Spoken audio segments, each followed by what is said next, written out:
presta-se bem a esse papel de câmara de eco.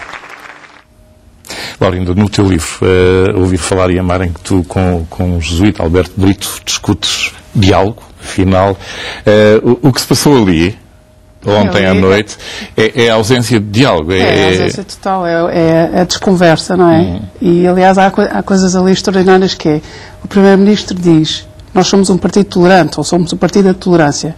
Então, se é tolerante e da tolerância, e se isso é a verdade que ele quer transmitir, então não tem que dizer depois a seguir, e além disso é Carnaval e ninguém leva a mal. Então, se é tolerante, não interessa se é Carnaval, se é Natal, se é outra época do ano. Se é tolerante, ponto. E se essa é a verdade, então essa é a verdade que comunica.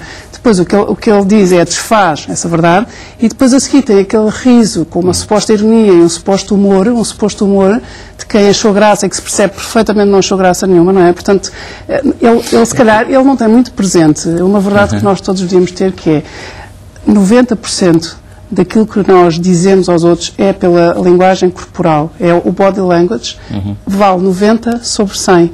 E, portanto, aquilo que nós exprimimos por palavras vale 10%. E ele exprime um sorriso, uma ironia e uma falta de graça de quem não achou graça nenhuma à piada. E, portanto, há uma descomunicação. A falta de diálogo ali é o que eu acho o elemento mais perturbante.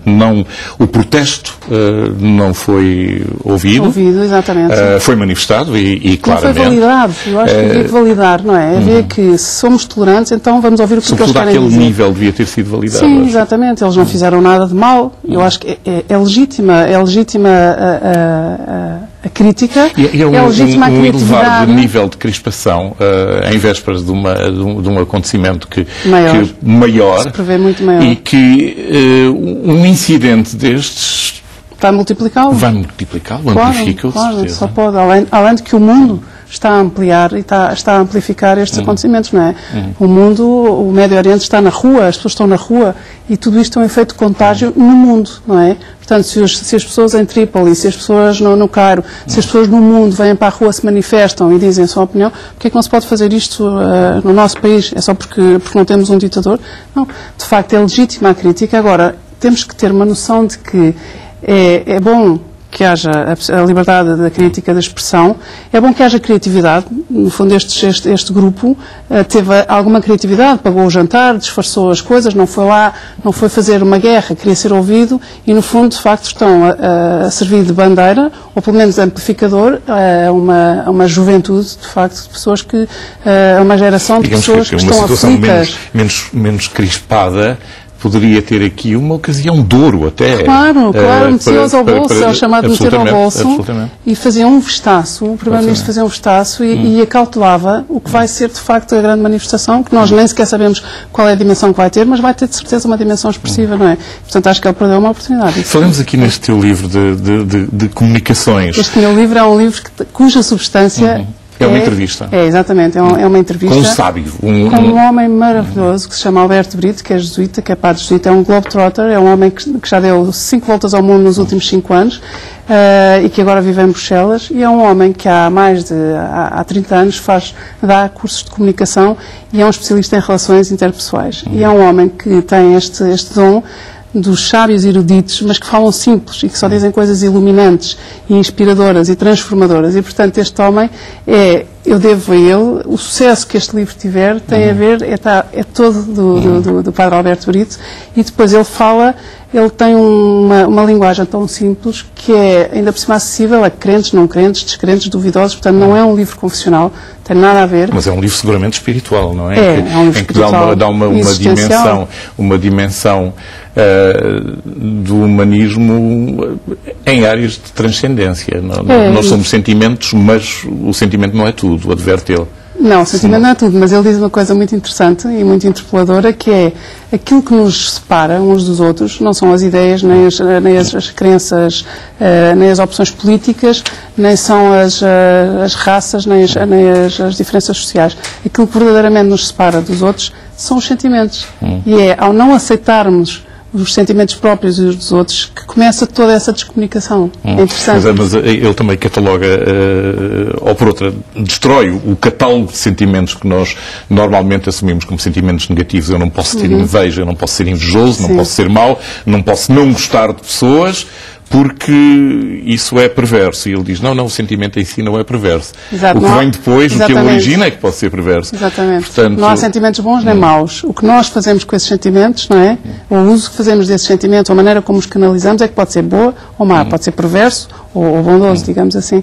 Agora, ele diz uma coisa também muito interessante, que é, nós temos uma tentação, e é uma tentação universal, é um clássico universal e eterno, que é catalogar os sentimentos maus, tipo a inveja, a cobardia, quando estivemos menos bem, e quando nos avaliamos ou quando sentimos que isto nos dói, ele diz que nós catalogamos isto como que estupidez. Então, se eu fui um bocado invejoso, penso que estupidez, ou se disse qualquer coisa que não queria ter dito, que estupidez, ou se fui cobarde, que estupidez. Então ele diz que às tantas nós temos prateleiras e prateleiras com os frascos e com os rótulos sempre a dizer estupidez, estupidez, estupidez, temos milhares de frasquinhos a dizer estupidez, e aquilo, cada frasco corresponde a um sentimento completamente diferente e específico, e portanto temos toda a vantagem em não catalogar, não rotular como estupidez um sentimento que às vezes é inveja, e todos temos e sentimos, outras vezes é cobardia, outras vezes é pouca verdade, outras vezes é o que for. Se nós somos capazes de lidar bem com os sentimentos positivos, temos também que ser capazes de lidar bem com os negativos, porque essa é a verdade. Todos nós estamos atravessados de negativos e positivos. Outro elemento extraordinário que se prende muito com este incidente de ontem à noite, que envolveu o Primeiro-Ministro. E é aqui uma citação de alguém que inspirou o teu entrevistado, Alberto Brito, que é Frederico Arvesu, que eu acho que é também um jesuíta, não é? E então tem aqui uma série de pontos em que um deles diz: quando nos encontramos em atitude defensiva dentro do nosso próprio castelo, recordas-te desta frase? Ele diz: a recepção das mensagens torna-se difícil e não se consegue escutar. Ora, seja, alguém que esteja numa posição de defesa, de acossado, de defesa, que era muito aquele caso ali, não houve nada à volta, nem tem que ouvir. Não houve a sua nada, reação e o pior é que a defesa converte-se muitas vezes em ataque, não é? É do senso comum dizer que a melhor defesa é o ataque. Sim, não é? em certas situações. E o problema é que nós temos muros, todos temos uns muros, não é? O nosso território está murado, e ainda bem que está murado, senão não teríamos limites e seria estranho. O problema não é a espessura dos muros, o problema é tudo aquilo que colamos a esses muros e que torna tudo muito espesso e opaco. E, portanto, no fundo, o que o Primeiro-Ministro faz é isso, ele não ouve, não integra. E há uma questão importantíssima no diálogo e na comunicação, que é validar os argumentos do outro. E bastava o Primeiro-Ministro ter validado a legitimidade e os argumentos daquele grupo de jovens, que ainda por cima nem eram muitos, nem eram assustadores, nem fizeram nada de mal. Assim, exatamente, deram um passo em frente. Exatamente, e portanto ele validava. E validar o que é neste caso? É dizer que, de facto, eu sei que deve ser difícil estar a ser da vossa geração. Para mim, que sou Primeiro-Ministro, claro. Para mim que sou Primeiro-Ministro e que tenho uma carreira e que tenho uma realização pessoal e profissional, não me é difícil calçar os vossos sapatos e perceber que vocês estão aflitos. E para usar a expressão da geração à rasca, que estão à rasca, de facto. E, portanto, isto seria validar os argumentos deles e ajudava-os porque as pessoas precisam de se sentir compreendidas. Aliás, a frase que define este livro é: a compreensão é a única força de mudança. Nós, quando nos sentimos compreendidos, mudamos. E essa é a única força de mudança, não há outra. E isso é extraordinário. E, portanto, eu acho que o Primeiro-Ministro, ele nunca me vai pedir conselho, como é óbvio. Aqui fica ele. Mas aqui fica. Aqui o fica conselho é quem é, exatamente. E um conselho, certamente, de vários sábios. Há aqui uma zona que eu também gostava que tu interpelasses, que é para o discurso jovem. E isto é muito tentador, sobretudo numa altura em que nós vivemos em montas sistemáticas de bem-estar. E se eu fosse mais rico, tinha isto e estava bem. E se eu vivesse no 26º andar, que é como dizem aqui, não é? Tinha mais vista do que se vivesse no segundo. E o ar estava mais limpo. E o ar estava mais limpo. Este inconformismo é saudável, é de um materialismo assim um bocado redutor daquilo que nós podemos ser e do bem-estar que podemos alcançar. Mas tu falaste em duas coisas. O inconformismo é saudável, ponto. Isso aí é. O materialismo, ou uma pessoa viver em função dos bens materiais, acho que não é saudável, e muito menos num tempo de crise, não é? Em que nós temos é que fazer um exercício de desapego e um exercício de verdade connosco próprios e refazer todas as nossas prioridades. E eu hoje em dia estive agora há 2 dias no lançamento de um livro sobre finanças pessoais, em que o Ricardo e o João escrevem um livro a ensinar as pessoas a reorganizar as suas finanças pessoais. E para a semana vou estar no Instituto de Empreendedorismo Social, que passa a vida a dar ferramentas às pessoas para terem ideias e iniciativas e para começarem coisas novas. Portanto, neste sentido, acho que vale a pena Agora perdi-me na... Não. Estávamos a falar do Não, excesso vale de a pena não ser inconformar, não se conformar, exatamente. Agora, o materialismo é preciso ter imenso cuidado, é preciso ter cuidado, de facto, porque nós estamos a atravessar uma crise gravíssima, é a segunda grande crise gravíssima depois do 25 de Abril, não é? As expectativas sociais, políticas são outras.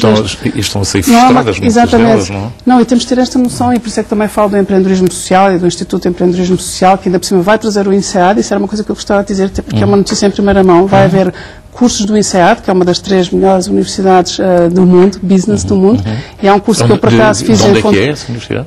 O INSEAD há em Fontainebleau e em Singapura. Eu fiz em Fontainebleau um curso que chama-se ISEP, e é um curso para empreendedores sociais, séniores e júniores, e empresários também, e vai haver esse curso, a partir deste ano, vai haver esse curso, o Instituto de Empreendedorismo Social de Cascais vai trazer isto para Portugal, e é extraordinário, porque isto vai permitir que portugueses e cidadãos do mundo português, digamos assim, das comunidades de língua portuguesa e Brasil, possam participar e possam também ter casos de estudo para replicar no mundo inteiro e na Universidade do mundo inteiro. Mas isso depois é uma questão que eu até te posso falar disso depois. Seguramente falarás. Que é uma boa notícia. Há um elemento no teu discurso que eu gostava também que me descodificasses. Tu já fizeste uma investida ao mundo político, como independente, no Movimento de Esperança Portugal, e eu recordo-me de ter visto atentamente algumas das tuas comunicações, em que não é uma comunicação, esta tua maneira de estar na vida pública não é secular. Há uma espiritualidade que tu tentas transmitir e Não, mas eu não sou uma pregadora. Não sei. Eu sou uma pessoa que acredita... um conjunto de valores que transcendem o plano meramente imediato. Sim, eu acho que é possível não ter esse dom de uma fé e ter alguma perfeição e sucesso no nosso trabalho. Não, ninguém é perfeito, e a imperfeição é muito bonita e tem uma poesia e é muito interpeladora. Sim, não, e acho que é pela imperfeição que nós vamos, não é? Porque há quem atribua a nossa crise a uma crise de valores, e exatamente à perda. Mas, Mário, deixa-me só dizer uma coisa anterior a isso, que só para responder um bocadinho a essa questão que tu pões, que é, eu tento ser uma pessoa coerente naquilo que pensa, sente e na maneira como age. E, portanto, talvez seja isso que me estavas a perguntar, que é, se eu, estando na política, se eu, no fundo, se estava na política como estou no jornalismo e como estou na vida. Eu acho que isso, tanto quanto me é possível ser juiz em causa própria, acho que é isso que eu tento. Espero às vezes conseguir.